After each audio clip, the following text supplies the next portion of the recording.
علمی point number 4، یہ بھی بہت کریٹیکل مسئلہ ہے، زیورات کی زکات کا مسئلہ ہے. یہ بڑا اٹینٹو ہو کے سننے والا ہے.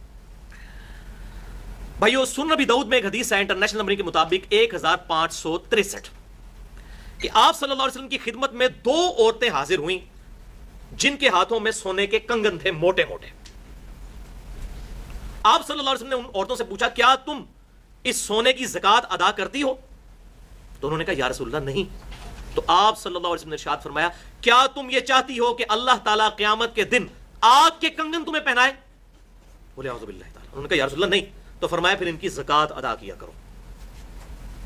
یہ ہے بیسیکلی وہ بنیادی حدیث جس کی بنیاد پر زیورات کی زکات کا مسئلہ امت کی اکثریت نے ڈیڈکٹ کیا.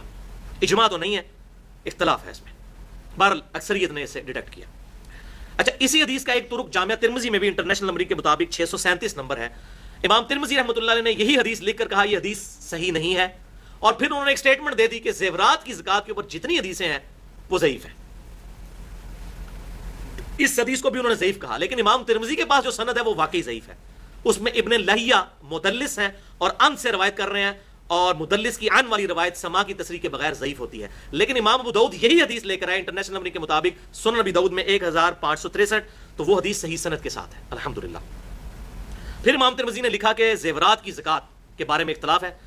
جامعہ ترمذی 637 نمبر حدیث کے انڈر انہوں نے لکھا کہ امام احمد بن حنبل اور امام شافعی رحمۃ اللہ علیہ اور باقی ائمہ بھی یہ کہتے ہیں کہ زیورات کے اوپر زکات نہیں ہے، لیکن امام ابو حنیفہ رحمۃ اللہ علیہ اور باقی ائمہ زیورات کی زکات کے قائل ہیں. اور میرے نزدیک بھی امام حنیفہ رحمۃ اللہ علیہ کا موقف مضبوط ہے اس حدیث کی روشنی میں. بہرحال اب میں لاجیکلی اسے ڈسکس کرتا ہوں بھائیوں کہ یہ حقیقت ہے کہ انڈیا، پاکستان اور بنگلہ دیش کے کلچر میں عورتوں کے پاس جو زیورات ہوتے ہیں وہ کنز کی شکل میں ہی ہوتے ہیں.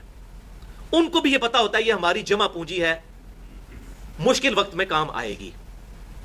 ہر وقت عورت نے وہ زیور پہنا نہیں ہوتا، اس سونے کو جوڑ کے ہی اس نے رکھا ہوتا ہے، بچت کی فارم میں رکھا ہوتا ہے، کنز کی فارم میں. لہذا لاجیکلی جب ہم خود ذہن سے سمجھ رہے ہیں کہ یہ سیونگ ہے، وہ عورت تو 2 کانٹے پہن لے گی یا 1 لاکٹ پہن لے گی یا 2-3 چوڑیاں پہن لے گی، باقی جو زیور جوڑا ہوتا ہے اس نے وہ کنز کی فارم میں کبھی کبھار پہنتی ہے. تو یہ عقل بھی مانتی ہے کہ اس کے اوپر زکات ہونی چاہیے، وہ کنز کی شکل میں ہے، خزانے کی شکل میں ہے، سیونگ کی شکل میں ہے.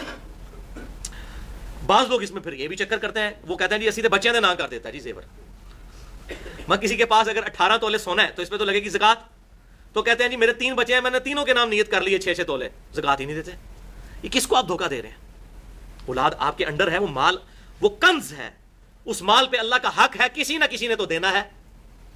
18 تولے سونا جو رکھا ہوا ہے سنبھال کے، یہ 18 تولے اللہ کا دیا ہوا ہے نا، اس 18 تولے پہ زکات تو نکلے گی. اچھا آپ نہیں دے رہے پھر کون دے گا؟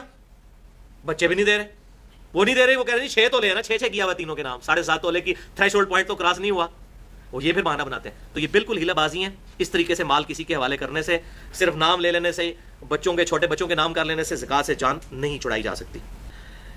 اس حوالے سے میرے نزدیک آپٹیمل سولوشن یہ ہے زیورات کی زکات کے حوالے سے ایک حدیث کی روشنی میں جو بخاری اور مسلم کی متفق علیہ حدیث ہے. بخاری میں 1464، مسلم میں 2273 کہ آپ صلی اللہ علیہ وسلم نے فرمایا کہ مسلمان کے گھوڑے جو سواری کی شکل میں ہے یا اس کا غلام، اس پہ زکات نہیں ہے، جو اس کی استعمال کی ضرورت اصلیہ کی چیزیں ہیں. آج کل کے دور میں گاڑی ہے اگر کسی، اس پہ زکات نہیں ہے. اس پہ بھی اجماع ہے کہ ضروریات اصلیہ کی جو چیزیں ہیں ان پر زکات نہیں. وہ آگے پوائنٹ آ بھی جائے گا.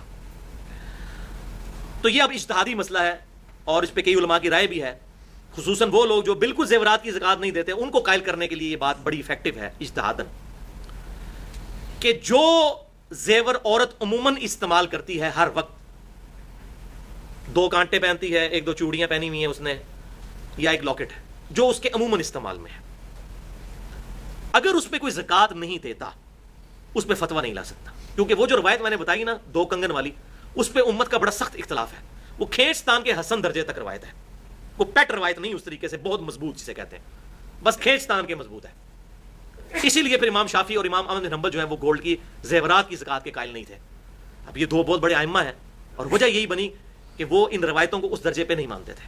بہرحال کنز جو ہے، جو میں نے بتایا، آج اگر وہ زندہ ہوتے اور میں اپنا مقدمہ ان کے سامنے رکھتا کہ انڈیا، پاکستان، بنگلہ دیش کی عورتیں جو ہیں یہ زیورات اپنے برے وقت کے لیے سنبھال کے رکھتی ہیں، تو وہ بھی کہتے ہیں ہاں ان زیورات پہ زکات بنتی ہے. انہوں نے جن زیورات پہ کہا ہے وہ زیور ہے جو عورت عموماً پہن کے رکھتی ہے. مثلا اب کئی امیر لوگ ہیں، انہوں نے 1-1 کروڑ روپے کی گھڑی بھی پہنی ہوئی ہوتی ہے، اب کتنی عجیب بات ہے کہ 1 کروڑ کی گھڑی پہنی ہوئی ہے مرد نے، تو چونکہ ضروریات اصلی کی چیز ہے واقعی اس میں زکات کوئی نہیں ہے. تو عورت اگر جو ہے وہ 1 لاکھ روپے کا اگر گولڈ پہن لیتی ہے تو اس پہ آپ زکات بتا رہے ہیں. تو اس میں یہ ایک ایکسیپشن دی جا سکتی ہے کہ جو عموماً عورت کے استعمال میں زیور ہے اگر اس کی زکات نہیں دیتی، اور جو کنز جوڑا ہوا ہے جو باقی وہ کبھی شادی بیاہ کے موقع پہ پہنتی ہے یا اس نے 30-40 تولے جوڑ کے رکھا ہے، اس پہ تو زکات دینی چاہیے.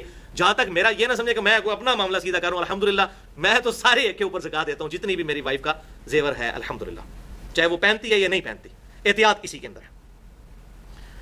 اچھا اب یہاں پر عموماً عورتیں یہ بھی کہتی ہیں کہ جی دیکھیں جی ہماری تو کوئی کمائی نہیں، ہم تو نوکری نہیں کرتی، ہم زکات کہاں سے دیں؟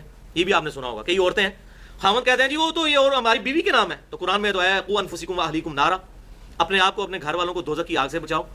یہ کیسی آپ کی بیوی ہے جسے آپ دوزخ میں جھونکنا چاہتے ہیں؟ وہ کہتے ہیں ہماری بیوی کماتی تو کوئی نہیں ہے تو ہم زکات کہاں سے دے؟ تو بھائی اس سونے کو توڑوا کے دے. اصل میں تو سونے میں سے سونا ہی زکات دینی ہوتی ہے. آپ سن چکے 20 دینار پہ آدھا دینار، یہ تو صرف اجازت ہے، امت کے اجماع نے اسے ایکسیپٹ کیا کہ جائز ہے کہ کرنسی کی شکل میں دے دیں. ادروائز اصولاً سونے میں سے سونا ہی زکات اور چاندی میں سے چاندی، جیسے بکریوں میں سے بکری. یہ تو جسٹ اجازت تھی. اور اب آپ اتنا بڑا بہانہ کر رہے ہیں کہ جی وہ عورت تو ہماری کماتی نہیں ہے، تو بھائی آپ دیں گے نا. تو جو مالی عبادت جو ہے اس میں نیابت ہو سکتی ہے. نیابت کہتے ہیں کسی کی طرف سے ادا ہونا، مالی عبادت. قربانی آپ اپنے گھر والوں کی طرف سے کر سکتے ہیں، مالی عبادت ہے.